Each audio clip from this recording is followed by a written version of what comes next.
नमस्कार, मैं हूं अदिति त्यागी। ताल ठोक के आज हम सवाल ये उठा रहे हैं कि क्या नीतीश कुमार के हसीन सपने पूरे होंगे।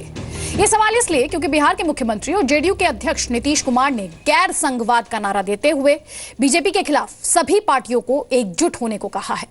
11 अक्टूबर 1988 में जनता दल का गठन हुआ था। इसके बाद इस दल के कई टुकड़े हुए और जितने टुकड़े हुए उतनी ही एकजुटता को लेकर कोशिशें भी हुई, लेकिन पिछले 28 सालों में जनता परिवार की पार्टियां कभी एकजुट नहीं हो सकी। ऐसे में हम ये सवाल उठा रहे हैं कि क्या नीतीश कुमार गैर संघवाद का नारा देकर दिल्ली की कुर्सी तक पहुंचने में कामयाब हो पाएंगे। और सवाल यह भी कि कहीं नीतीश कुमार सबका साथ लेकर सिर्फ अपना विकास करने के फिराक में तो नहीं है। बहस करेंगे, लेकिन उससे पहले नजर डालिए इस रिपोर्ट पर। बीजेपी है और दूसरी तरफ बाकी सब लोगों को मिलना पड़ेगा, वरना अलग अलग रहेंगे तो अलग अलग ये सबको का बुरा हाल कर देंगे। ये सबको एकत्रित होना पड़ेगा और इस समय बहुत सारी चीजों को भूलना पड़ेगा। जैसे एक दौर था जो लोहिया जी ने गैर कांग्रेसवाद की कही थी, आज वही दौर आ गया है कि आपको गैर संघवाद करना पड़ेगा। नीतीश कुमार उस जमाने को याद कर रहे हैं जब लोहिया ने गैर कांग्रेसवाद की बात कही थी। ये बात और है कि अब बिहार में उसी कांग्रेस का हाथ नीतीश के साथ है। लेकिन नीतीश का ये बयान आपको किसकी याद दिलाता है? भाइयों बहनों, महात्मा गांधी ने चंपारण में अंग्रेज मुक्त हिंदुस्तान की बात कही थी। आज यहां से जुगल बनना चाहिए, गांधी मैदान से जुगल बजना चाहिए। कांग्रेस मुक्त भारत का सपना हिंदुस्तान था। आज वही दौर आ गया है कि आपको गैर संघवाद करना पड़ेगा। बिहार में लगातार तीसरी बार गद्दी पर बैठने के बाद और बीजेपी के विजय रथ को रोकने के बाद नीतीश का कद उनके सूबे से बाहर निकलकर पहले ही राष्ट्र बनने लगा है। पिछले दिनों नीतीश कुमार ने बिहार में शराबबंदी की और अब जेडीयू की कमान भी संभाल चुके हैं। कम से कम यूपी, बिहार और झारखंड की क्षेत्रीय राजनीतिक पार्टियों को एकजुट करने की कोशिश भी लगातार जारी है और अब गैर संघवाद का ये नारा। तो क्या नीतीश अपना पॉलिटिकल प्रोफाइल बढ़ाते हुए साल 2019 की तैयारी में है? लेकिन सबसे ज्यादा हास्यास्पद है नीतीश कुमार जी, जो चारा घोटाले के मुख्य आरोपी के खड़ाऊ लेकर सत्ता में है, कठपुतली मुख्यमंत्री के नाते, जो अपराध पर काबू नहीं पा सकते, जो भ्रष्टाचार पर काबू नहीं पा सकते, वो प्रधानमंत्री बनने का सपना देख रहे हैं। नीतीश कुमार एक हसीन सपना देख रहे हैं और सपना देखने से उनको कोई रोक नहीं सकता है। मैं नीतीश जी को याद दिला दूं कि भारत के साम्यवादी और समाजवादी आंदोलन के लोग पिछले 70-80 साल से इसी ख्वाब को देखते देखते हाशिए पर चले गए और संघ भारतीय समाज, संस्कृति और राजनीति के केंद्र में पहुंच गया। नीतीश के सपने को पूरा करने में उनके सहयोगी कितने मददगार होंगे अभी कहा नहीं जा सकता, लेकिन फिलहाल इस मुद्दे पर एक राय है। जो 16 मई को जब मतगणना हो रही थी और मोदी जी भारी जीत की ओर अग्रसर थे, तो लालू प्रसाद जी ने, हमारे राष्ट्रीय अध्यक्ष ने कहा कि गैर कांग्रेसवाद का दौर गया। अधिनायकवादी, दक्षिणपंथी अधिनायकवाद के खिलाफ हर दल को अपने मतभेद को भुला करके एकजुट होना होगा। दिल्ली की सत्ता में जो लोग काबिज हैं उनकी तरफ से ये चीजें हो रही हैं, तो ये खतरा कितना बड़ा है इसको समझना चाहिए और इसके खिलाफ एकजुटता जरूरी है। अब जो लोग गैर कांग्रेसवाद अभी तक रट रहे थे वो कांग्रेस की गोद में पहुंच गए। अब गैर भाजपावाद उन्होंने रटना शुरू कर दिया है। बिहार में नीतीश सरकार जब से आई है, सूबे में अपराध की कई बड़ी घटनाएं हुई हैं। ऐसे में सवाल तो उठेंगे कि अपना घर संभालने की बजाय नीतीश दिल्ली के ख्वाब क्यों देखने लगे हैं। सवाल ये भी कि सबको साथ लेकर क्या नीतीश अपना विकास करना चाहते हैं। कई खास मेहमान हमारे साथ हैं बीजेपी की तरफ से। हमारे साथ रामेश्वर चौरसिया जी हैं, बीजेपी की राष्ट्रीय कार्यकारिणी के सदस्य हैं, बीजेपी की उत्तर प्रदेश इकाई के सह प्रभारी हैं, बीजेपी के पूर्व राष्ट्रीय सचिव रह चुके हैं। हमारे साथ कांग्रेस पार्टी की तरफ से प्रेमचंद मिश्रा जी हैं, बिहार प्रदेश कांग्रेस कमेटी के पूर्व उपाध्यक्ष हैं, बिहार में NSUI के अध्यक्ष वो रह चुके हैं। जेडीयू की तरफ से हमारे साथ डॉक्टर अजय आलोक जी हैं, जेडीयू के महासचिव हैं, पेशे से डॉक्टर हैं। हमारे साथ आरएसएस थिंकर संदीप महापात्रा भी हैं। साल 2000 में जेएनयू छात्र संघ के अध्यक्ष वो रहे हैं। सुप्रीम कोर्ट और हाई कोर्ट में वो वकालत करते हैं। सबसे पहले सवाल डॉक्टर अजय आलोक आपसे सर सवाल है, बिहार में कानून व्यवस्था का क्या हाल है सर? सब देख रहे हैं। एक एमएलए की बहन के साथ क्या हुआ वो भी पूरे देश ने देखा है सर।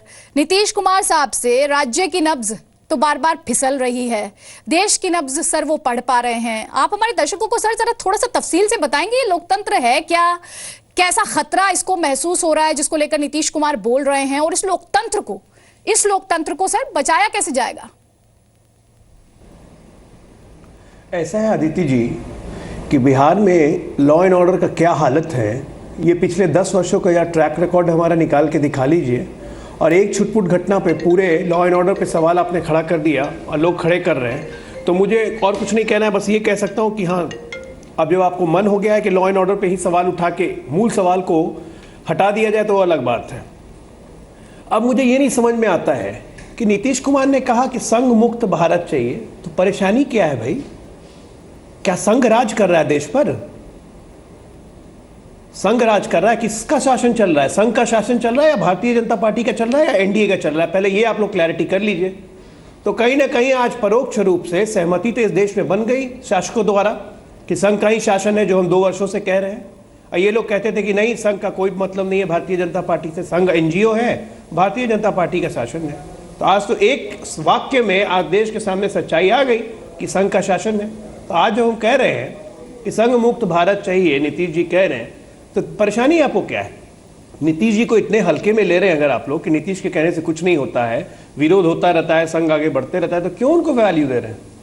वैल्यू इसलिए दिया जा रहा है क्योंकि आपको पता है कि बिहार में जो एक्सपेरिमेंट हुआ है उसके दूरगामी परिणाम निकलने वाले हैं।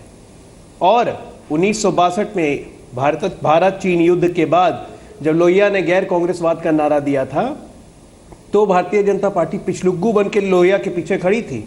60 वर्षों के अंतरताल में आज वो सत्ता में है। लेकिन इनको हटाने में 60 वर्ष नहीं लगेंगे, 3 साल भी बहुत होते हैं। और इनको पता है कि उसी लोहिया के चले नीतीश ने आज ये नारा दिया है और बिहार में ये काम करके दिखाया है, तब ये नारा दिया है।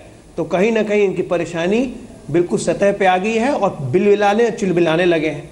आज सुबह से कोई भी चैनल उठा के देखिए, संघ मुक्त भारत, संघ मुक्त भारत, संघ मुक्त भारत। क्यों परेशानी हो रही है भाई? हम तो कह रहे हैं मान जाइए कि संघ का शासन है तब।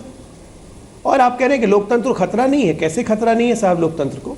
आप जम्मू कश्मीर में देखिए क्या हो रहा है, अरुणाचल में आपने क्या कर दिया, उत्तराखंड में आपने क्या किया, आगे आपकी क्या करने की योजना है। जहां आप जाते हैं कुछ और बोलते हैं। आप बांग्लादेशी इमिग्रेंट्स की बात करते हैं, बांग्लादेश से डील साइन करके आ जाते हैं। आप पहली बार एक इंडिपेंडेंट इंडिया में, स्वतंत्र भारत में पहली बार अमेरिकी बेस यूज करने की इजाजत आपने दे दी।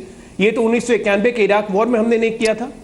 अजय आलोक जी, डॉक्टर अजय आलोक, ये बताइए इससे लोकतंत्र को खतरा कैसे है सर? कहते हैं कि लोकतंत्र खतरे में नहीं है। डॉक्टर अजय आलोक, मुझे ये बताइए आप सर पॉइंटेड तरीके से बताइए लोकतंत्र को खतरा कैसे? अब आप ऐसे तो हम इकोनॉमी का एग्जांपल ले लेंगे। एक जमाना होता तो इकोनॉमी एकदम क्लोज्ड होती थी, फिर बाजार खोल दिया गया, फिर ओपन इकोनॉमी। सर वो तो अलग बातें हैं। अब मैं स्पेशली यहाँ पर बात कर रही हूँ, लोकतंत्र को जब खतरे की बात की जाती है तो वो कौन सा खतरा है, ये हमारे दर्शकों को पता होना चाहिए सर। उनकी अंडरस्टैंडिंग के लिए बहुत जरूरी है। लोकतंत्र को ऐसे खतरा है कि जब एक विचार थोपा जाए, या तो आप मेरी विचार से सहमत हो और नहीं तो आप पे तमाम तरह के आपको हम प्रताड़ना करेंगे, या तो आप मेरी विचार से चलो, अगर आपकी मर्जी की सरकार नहीं हो तो उसको गैर संवैधानिक तरीके से अपदस्थ कर दीजिए, राष्ट्रपति शासन लगा दीजिए। अगर आपके विचारधारा से लोग सहमत नहीं हो तो उन पर राष्ट्रद्रोह का मुकदमा करवा दीजिए। आप अपनी विचारधारा को थोपते चले जाइए, आपके लोग बोलते जाएं, घर वापसी करें, लव जिहाद करें, बीफ करें, सब कुछ करें तो वो ठीक, लेकिन उसके प्रतिरोध में अगर कोई बात उठाए तो वो देशद्रोही हो जाता है। तो लोकतंत्र पे खतरा तो इसी को कहते हैं। आप अपने विचार, अगर इस डेमोक्रेसी में अगर अपने स्वतंत्र विचारों की अभिव्यक्ति आप नहीं कर सकते हैं, आपके विचारों का दमन किया जाए, आपको धमकाया जाए, या तो मेरे तरफ से चलो नहीं तो तुम बाहर जाओ, तो ये तो लोकतंत्र पे खतरा है। देश को टूटने का यही खतरा है। हमारा देश विविधताओं में एकता का देश है, अलग अलग विचार है, अलग अलग भाव है, सबका आदर करना पड़ेगा, सबको लेके चलना पड़ेगा। बिना इंक्लूसिव सोच के ये देश नहीं चल सकता है। देश टूटने के कगार पे है, इंक्लूसिव सोच कहीं नहीं है दूर दूर तक। यही खतरा है लोकतंत्र पे। इस बात को समझने में किसी को देर कहाँ है? यह तो सब जानते हैं कि संघ अपनी विचारधारा थोपना चाहता है। हम जब संघ मुक्त भारत कहते हैं तो लोग को आग लगती है। क्या दिक्कत है? तो मान जाइए ना, संघ का राज चल रहा है। और आप लोग चौरसिया सब जी। संघ के संगी हैं। चौरसिया जी जवाब दीजिए। देखिए, सवाल नीतीश कुमार का नहीं है। सवाल नीतीश कुमार के विचार में जो एक कचरा भरा हुआ है, कोई आज से नहीं, मैं आपको बताऊं। नीतीश जी एक प्रदेश में अपने बल पर सत्ता नहीं हासिल कर सकते। प्रदेश में सत्ता हासिल करना था तो उनको बीजेपी के साथ आना पड़ा, और बीजेपी के प्रधानमंत्री के कैंडिडेट का जिस तरह इन्होंने विरोध किया, इनको सत्ता गंवाना पड़ा। लेकिन आपने देखा, सत्ता के बाहर ये बहुत दिन नहीं रह सकते। जैसे जल बिन मछली नहीं रहे, छटपटाने लगे। मांझी जी को बनाया महादलित के नाम पर, उनको हटा दिया। अब हालात हैं कि इनको अपने जीतने के लिए नीतीश जी को सहारा लेना पड़ा। चौरसिया जी, नीतीश लालू कुमार जी ने का सत्ता कब गंवाई, जरा ये बताइए। आज भी सत्ता कब गंवाई हमने? थोड़ी भी शालीनता रखी। आप इतनी बातें बोले, मैं एक जगह डिस्टर्ब नहीं किया, मैं तो तथ्य आपको बता रहा हूं। सत्ता जाने के बाद भी ये वही सच बौखला मैं भी जाते हैं। जानना चाह रहा हूं। अभी भी इनको मालूम है सर, मैं भी वही सच बिहार जानना में चाह रहा हूं नीतीश जी नेता कि नहीं 10 है। वर्षों में बिहार हमने में सत्ता नेता कब लालू गंवाई, जी है। बता दीजिए जरा। और लालू यादव जी के बिना ये सत्ता में नहीं आ सकते थे, तो उनका दामन पकड़ना पड़ा, जिसका दामन ये छोड़े थे चारा घोटाला में लालू जी के जेल जाने के बाद।